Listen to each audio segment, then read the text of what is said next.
जय गुरु जी। संगत जी, आप सभी गुरु जी का शुक्राना कीजिए। देखिए, उनके दर्शन कीजिए, मत्था टेकिए आप, गुरु जी की ब्लेसिंग मिलेगी।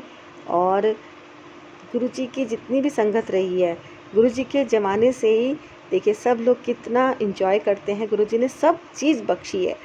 डांस करते हैं, चाहे कोई किसी भी पद का अधिकारी रहा हो, डॉक्टर रहा हो, है ना। तो ये देखिए कितना सब लोग एंजॉय कर रहे हैं। ये बहुत ही प्यारा सा वीडियो आपके साथ शेयर किया जा रहा है और आप इसका आनंद लीजिए, बिल्कुल भी स्किप नहीं कीजिएगा इसको। सत्संग आपके साथ बहुत प्यारे प्यारे शेयर करने वाले हैं और ना जाने कौन से सत्संग से आपका क्या कल्याण हो जाए। तो गुरुजी सत्संग के माध्यम से ही अपना कल्याण करते हैं।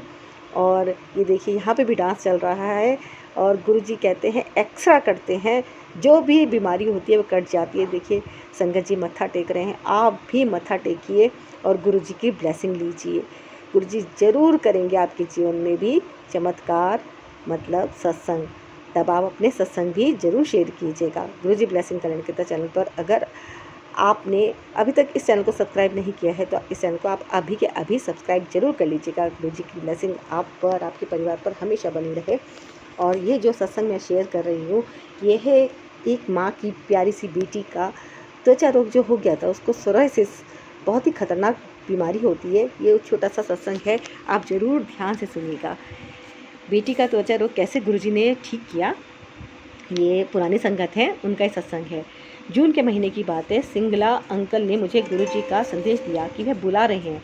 मैंने सोचा कि संभवतः सत्संग करने के लिए बुला रहे हैं, किंतु गुरुजी ने मुझे एक आयुर्वेदिक औषधि की दुकान से एक विशेष दवाई लेने को कहा, जो केवल निर्यात करी जा सकती थी। गुरुजी की दया से हमें वह औषधि भी मिल गई, जो सामान्यतः बिना चिकित्सक के परामर्श के नहीं मिलती थी। गुरुजी ने एक गोली दूध के साथ शाम को ली। 15-20 दिनों के पश्चात उन्होंने उसे वापस करने के लिए कहा, क्योंकि वह अति तीक्ष्ण थी। हमने प्रयास किया, किंतु निर्यात की समस्या के कारण उसे लौटा नहीं सके। वह महंगी थी और गुरुजी ने उसकी काफ़ी मात्रा मंगाई थी। अगस्त के अंत में मेरी छोटी बेटी तानिया, जो उस समय 8वीं कक्षा में थी, के मुख पर चकत्ते हो गए। चिकित्सकों के अनुसार सोरायसिस था। हम स्तब्ध रह गए। 1 मास तक इसी उलझन में रहे कि गुरुजी को बताया जाए या नहीं। हमने उन्हें अक्टूबर में बताया और उन्होंने पुनः ताम्र लोटा लाने के लिए कहा, जिसे उन्होंने अभिमंत्रित कर उसका जल पीने और स्नान करने के लिए कहा। गुरुजी ने उसके पिता के इसी रोग का तीव्रता से उपचार किया था। इस बार भी वैसी ही आशा थी, किंतु ऐसा नहीं हुआ। आशा के विपरीत 1 मास में ही उसका रोग पूरे शरीर में फैल गया। शारीरिक रूप से रोगग्रस्त होते हुए वह मानसिक रूप से सशक्त थी। उनकी ऐसी दया से वह सदा उत्साहित और आशावादी रही। इस अवधि में गुरुजी कहीं चले गए थे और उनसे संपर्क करना संभव नहीं था। पड़ोसियों से लेकर तान्या की मुख्य अध्यापिका तक सब ने उसकी भलाई के लिए शीघ्र कुछ करने के लिए कहा, परंतु हमारे कुछ कहने से पूर्व ही वह कहती थी कि उसके गुरुजी ही उचित समय आने पर उसका उपचार कर देंगे। इस अवधि में उस बच्ची ने इतने सहा कि हमसे उसकी वेदना देखी नहीं जाती थी। उसके सिर पर भी कड़े चकत्ते हो गए थे और वह अपने बाल तक नहीं कर पाती थी। ऐसी विपदा के समय उनकी दया का प्रभाव अधिक देख सकते हैं कि उन्होंने एक छोटे से बच्चे को भी इतना साहस और सामर्थ्य प्रदान किया था। गुरुजी जनवरी में लौटे और सबसे पहले उन्होंने उसे वह आयुर्वेदिक औषधि देने को कहा। तब हमें आभास हुआ कि वह औषधि उसके लिए मंगाई गई थी। औषधि 40 दिन तक देना अनिवार्य था। तान्या के दवाई लेने का 40वां दिन शिवरात्रि था और उस दिन उन्होंने औषधि बंद करने को कहा। दिव्य गणना अगले दिन से उसके स्वास्थ्य में परिवर्तन होना आरंभ हो गया और ग्रीष्मावकाश में जब वह अपने ननिहाल गई तो पूरी तरह से रोग मुक्त हो चुकी थी। कभी कभी उसके मुंह पर एकाध निशान आ जाते हैं। मुझे विश्वास कि गुरुजी उसके पिछले जन्मों के कर्म नष्ट कर रहे हैं। उन्होंने मुझे बताया था कि उनके हस्तक्षेप के बिना वह जीवन पर्यंत ऐसे ही रहती। संगत जी सही बात है, कभी कभी इतने कर्म खराब होते हैं इंसान के कि उसे थोड़ा कष्ट तो झेलना ही पड़ता है ना। 95% गुरुजी काट देते हैं, लेकिन 5% झेलना ही होता है। एक सत्संग और है प्यारा सा, एक जीवन रक्षा के लिए 90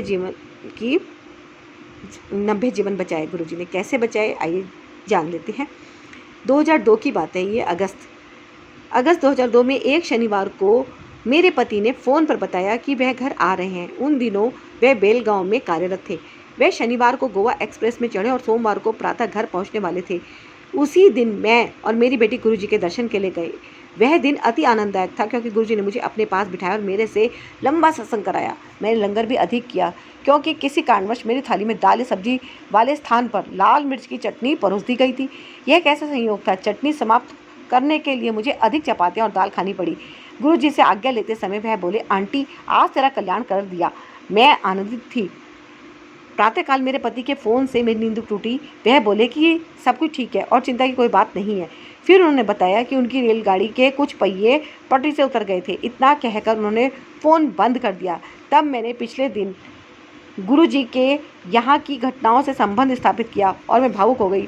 टीवी लगाने पर मैंने समाचारों में सुना कि उस गाड़ी के 7 पहिए पटरी से उतरे थे, किंतु कोई घायल नहीं हुआ था। मैं अत्यंत बेचैन थी और तुरंत बड़े मंदिर गई। वहाँ पर सबसे पहले मुझे श्री सिंगला की बेटी आरती मिली। मेरी मन स्थिति से अपरिचित उसने पिछली रात को इतनी चटनी खाने के लिए मेरा परिहास किया। जब मैंने उसे रेल दुर्घटना की बात बताई तो वह स्तब्ध रह गई। उसने तुरंत अपनी माँ को बुलाया और उन दोनों ने मुझे गले से लगा लिया। हमारी आंखों से अश्रुधारा प्रवाहित हो रही थी। हमने वह दिन आपस में सत्संग करते हुए व्यतीत किया। उस दिन संध्या को जब मैं गुरु जी के पास गई तो उन्होंने पूछा कि क्या मैं उनको रेल दुर्घटना के बारे में बताने आई हूँ। मैं केवल अपना सिर हिला सकती थी। उन्होंने कहा कि एक भक्त को बचाने के लिए उन्होंने 90 अन्य यात्रियों की जीवन रक्षा करी थी। इस तथ्य की पुष्टि श्रीमती सब्बरवाल ने भी करी। क्या इस पुष्टि की आवश्यकता है। उन्होंने कहा कि उस रात को 1:30 बजे अचानक गुरुजी ने कहा कि उन्होंने 90 लोगों को जीवन दान दिया था। वही रेल दुर्घटना का समय था। दिल्ली में बैठे हुए उन्होंने पुणे के पास यह चमत्कार किया। क्या परमेश्वर के अतिरिक्त कोई ऐसा कर सकता है। बिल्कुल सही बात है। ईश्वर, केवल ईश्वर ही ऐसा कर सकते हैं, है ना। अपनों के लिए हम क्या करते हैं, प्रार्थना, अरदास, और ये हमारे मन की शक्ति ही होती है, विश्वास की शक्ति, कि जो चमत्कार हो जाते हैं। गुरुजी में जितना ज़्यादा गहरा विश्वास होगा, जितनी आस्था होगी, हमारे साथ घटनाएं भी उसी प्रकार से घटती हैं। अगर हम गुरुजी में विश्वास नहीं करेंगे तो हमारे साथ घटनाएं कुछ भी नहीं घटेंगी। लेकिन हम जितना गहरा विश्वास रखेंगे, गुरुजी ने कहा सत्संग सुनो और सत्संग करो, तो ये हमारा फ़र्ज़ बनता है कि हम सत्संग आगे आगे शेयर करें। ये सत्संग मैंने आपके साथ शेयर किया है। संगत जी, आप जितना ज़्यादा इसे ज़्यादा से ज़्यादा लोगों के साथ शेयर कर सकें ताकि उनके भी कष्ट कट सकें। ना जाने गुरुजी किस रूप में, किस संगत का क्या कष्ट सत्संग के माध्यम से ही काट दें। गुरुजी के कल्याण करने के तरीके अपने अनोखे ही होते हैं। गुरुजी ब्लेसिंग कल्याण के चैनल को अगर आपने अभी तक सब्सक्राइब नहीं किया है तो ज़रूर कर लीजिए, और वीडियो को आपने पूरा देखा इसके लिए आपका भी धन्यवाद। वीडियो को लाइक शेयर करना मत भूलिएगा। कमेंट में गुरुजी का शुक्राना ज़रूर कीजिएगा। और मैं अपनी तरफ से भी अपने पूरे जितने भी सब्सक्राइबर हैं सबके कल्याण के लिए गुरुजी से प्रार्थना करती हूँ कि गुरुजी सबका कल्याण करें, सबका मंगल करें, सबका भला करें। इसी प्रकार हमारा संगत परिवार बढ़ता रहे और गुरुजी की ब्लेसिंग सबको मिलती रहे। और मैं गुरुजी ब्लेसिंग कल्याण गीता चैनल के माध्यम से बहुत ढेर सारे सत्संग गुरुजी के सबके साथ शेयर करूं। शेयर करने से गुरुजी किसका क्या कल्याण करने वाले हैं वो तो गुरुजी ही जाने। हम तो सिर्फ माध्यम हैं। गुरुजी ने जो माध्यम जिसके लिए चुना है वो अपना कार्य कर ही लेता है। तो अगर संगत जी आपके भी सत्संग हों तो ऑडियो वीडियो जो भी हो आप ज़रूर शेयर कीजिएगा इस चैनल पर। डिस्क्रिप्शन बॉक्स में मैं अपना व्हाट्सएप नंबर डाल दूँगी, आप उसमें ज़रूर शेयर कीजिएगा जो भी आपके सत्संग है। और इसमें एक छोटा सा सत्संग और भी है, वो भी मैं आपके साथ शेयर कर लेती हूँ। प्रार्थना का बल। गुरुजी को बोलने की आवश्यकता नहीं है, हृदय से कही हुई प्रार्थना उनके पास पहुंच जाती है। एक दिन प्रातःकाल में शिव पुराण पढ़ रही थी। उसमें एक संदर्भ आता है कि ईश्वर भौतिक रूप में किसी को स्पर्श नहीं करते, किंतु यदि वह ऐसा करें तो कुल की आने वाली पीढ़ियों को उनका आशीर्वाद प्राप्त हो जाता है। मैंने सोचा गुरुजी कैसे दूर से ही आशीष दे देते हैं। शाम को हम गुरुजी के यहाँ पहुँचे तो वह अपने कक्ष में थे और हमें बुला रहे थे। हम उनके सामने भूमि पर ही बैठ गए और वह हमसे बात करने लगे। अचानक उन्होंने अपनी बाँह मेरी ओर करी और मुझे अपना कंधा दबाने को कहा। फिर उन्होंने मेरा हाथ अपने हाथ में लेकर शुद्ध हिंदी में जो मैंने पढ़ा था वह बोल दिया। शिव पुराण में जो पढ़ा था वो बता दिया गुरुजी ने। एक अन्य अवसर पर हमें अम्बाला से हरिद्वार जाना था। एक तेज गति वाली ट्रेन अम्बाला से 10:30 बजे चलकर 2-3 घंटों में वहाँ पहुँचा देती है। जब हम स्टेशन पहुँचे तो 10:35 हो गए थे। मेरे पति बस से जाने को तत्पर थे। मैं नहीं मानी और उनको कहा कि उत्तर प्रदेश की सड़कों की दुर्दशा देखते हुए 5-6 घंटे लग जाएंगे। हमने एक कुली से पूछा तो उसने कहा कि वह कभी भी देरी से नहीं चलती, परंतु आज वह 10 मिनट देरी से चल रही है। उसने यह भी बताया कि उसके जाने का सिग्नल हो चुका है और वह जाने वाली है। अनजाने में मैंने गुरुजी से विनती करी कि हम ट्रेन पकड़ पाएँ। मेरे पति ने मुझे शीघ्रता से पुल के ऊपर से आकर ट्रेन में बैठने को कहा।